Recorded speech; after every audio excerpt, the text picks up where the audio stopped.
નમસ્કાર મિત્રો, હું છું ડૉક્ટર સૌમિલ માંડલિયા અને હું અમદાવાદ તથા ગાંધીનગર ખાતે એઝ કન્સલ્ટન્ટ ઓર્થોપેડિક સ્પાઇન અને જોઈન્ટ સ્પેશિયાલિસ્ટ તરીકે પ્રેક્ટિસ કરું છું. આજના આપણા વિડીયોનો વિષય છે ઓસ્ટિયોપોરોસિસ.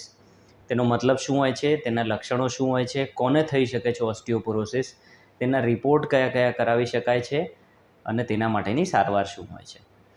દોસ્તો, ઓસ્ટિયોપોરોસિસનો લિટરલ મિનિંગ થાય છે હાડકાં પોલા પડી જવા. મતલબ હાડકું અંદરથી પોલું થઈ જાય છે, તેની ડેન્સિટી ઓછી થઈ જાય છે. તેના કારણે તે થોડી પણ ઈજા થાય કે થોડું પણ કંઈક લોડ આવે તો તે તૂટી જવાની અથવા તો ફ્રેક્ચર થવાની શક્યતા રહે છે. તેને ઓસ્ટિયોપોરોસિસ કહેવાય છે. ઓસ્ટિયોપોરોસિસ કોને થઈ શકે છે? સૌથી વધારે કોમનલી 40થી 45 વર્ષની ઉંમરની મહિલાઓ અને તેમાં પણ પોસ્ટ મેનોપોઝલ મહિલાઓ, તેમનામાં વધારે જોવા મળે છે ઓસ્ટિયોપોરોસિસ, કારણ કે હોર્મોનલ ચેન્જીસ થાય છે અને તેના કારણે હાડકાં નબળા પડી શકે છે.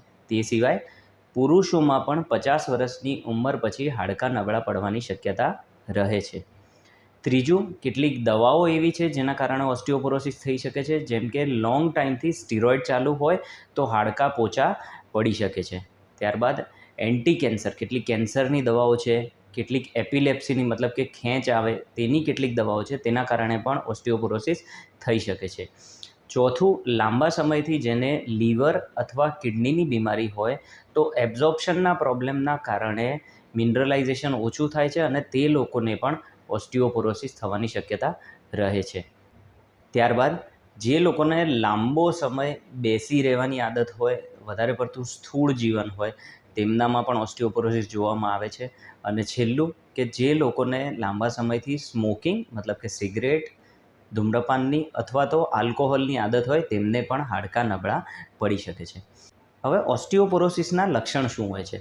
ઓસ્ટિયોપોરોસિસને બેઝિકલી એક સાયલેન્ટ ડિસીઝ કહેવામાં આવે છે, કારણ કે તેના કોઈ જ લક્ષણ હોતા નથી. ઓસ્ટિયોપોરોસિસનો શક ક્યારે જાય છે કે જ્યારે પણ કોઈ મહિલાને કે પુરુષને થોડીક ઇન્જરી થઈ હોય, બહુ નજીવી ઇન્જરી થઈ હોય અને ફ્રેક્ચર થઈ જાય, મતલબ કે ક્યાંય હાથ ભટકાઈ ગયો હોય કે ઘરમાં એમનામાં જ બેસતા પડી જવાયું હોય અને તમને કાંડાનું કે મણકાનું કે થાપાનું ફ્રેક્ચર થઈ જાય, તો તેમનામાં ઓસ્ટિયોપોરોસિસ છે તેવી શક્યતા રહે છે.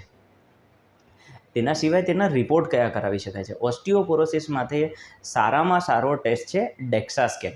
ડેક્સા સ્કેનથી ખ્યાલ આવી શકે છે કે હાડકામાં ડેન્સિટી કેટલી છે, અને જો ડેક્સા સ્કેનમાં તમારો રિપોર્ટ -2.5 -2.5થી નીચેનો હોય તો ઓસ્ટિયોપોરોસિસ છે તેવું ડાયગ્નોસિસ થઈ શકે છે અને તેની ટ્રીટમેન્ટ કરાવવી જરૂરી છે. હવે તેની સારવાર શું હોઈ શકે છે? ઓસ્ટિયોપોરોસિસની સારવાર માટે સૌથી પહેલાં તો દરેકને 30થી 40 મિનિટ રોજ સવારે એક્સરસાઇઝ કરવી, મતલબ કે તેમાં પણ વેઇટ બેરિંગ એક્સરસાઇઝ, મતલબ કે ચાલવું, દોડવું, જોગિંગ કરવું, જો કોઈને ડાન્સ ગમતો હોય તો ડાન્સની પ્રેક્ટિસ કરવી, આ બધી જ વેઇટ બેરિંગ એક્સરસાઇઝ કહેવાય છે.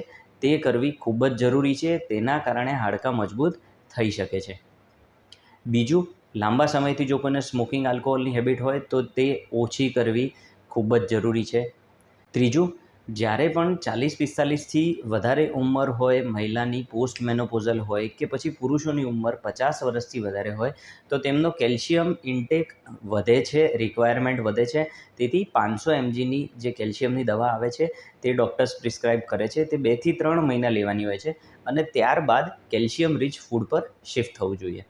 ચોથું, તમારે કેલ્શિયમ અને વિટામિન D3 મળે તેવો આહાર લેવો જોઈએ. કેલ્શિયમ જેમ કે દૂધની કોઈ પણ બનાવટ, લીલા શાકભાજી, પછી ફ્રૂટ છે જેમ કે બનાના મતલબ કે કેળા છે, સીતાફળ છે, ખજૂર છે, ત્યારબાદ અખરોટ, બદામ, સોયા ચંક, સોયા મિલ્ક, આ બધામાંથી કેલ્શિયમ ભરપૂર માત્રામાં મળી શકે છે. અને વિટામિન D3 માટે સનલાઇટનું એક્સપોઝર જરૂરી છે, રોજ સવારે અડધાથી પોણા કલાક માટે.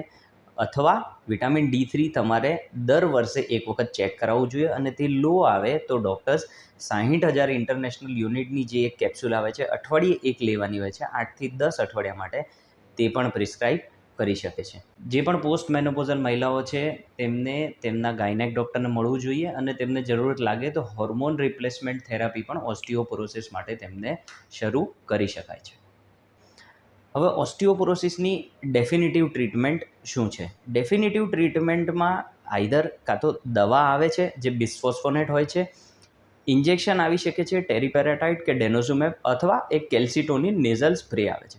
બિસ્ફોસ્ફોનેટ જે દવા છે તે દવા અઠવાડિયે 15 દિવસે કે મહિને એક વખત લેવાની તેવી અલગ અલગ દવાઓ આવે છે અને તેનાથી હાડકાનું મજબૂતાઈ વધી શકે છે કારણ કે તેનું રિઝોર્પ્શન તે ઓછું થાય છે અને તેમાં ડેન્સિટી વધી શકે છે.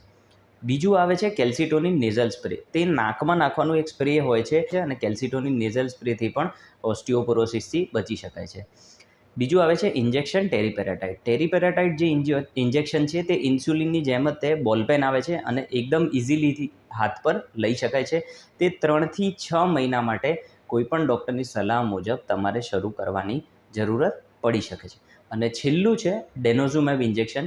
ડેનોઝુમેબ ઇન્જેક્શનની કોસ્ટ થોડી ઘણી વધારે છે, પરંતુ તે 6 મહિને કે 1 વર્ષે એક જ ઇન્જેક્શન લેવાનું હોય છે અને તેના પણ ઓસ્ટિયોપોરોસિસના પ્રિવેન્શનમાં ફાયદા ખૂબ જ વધારે છે.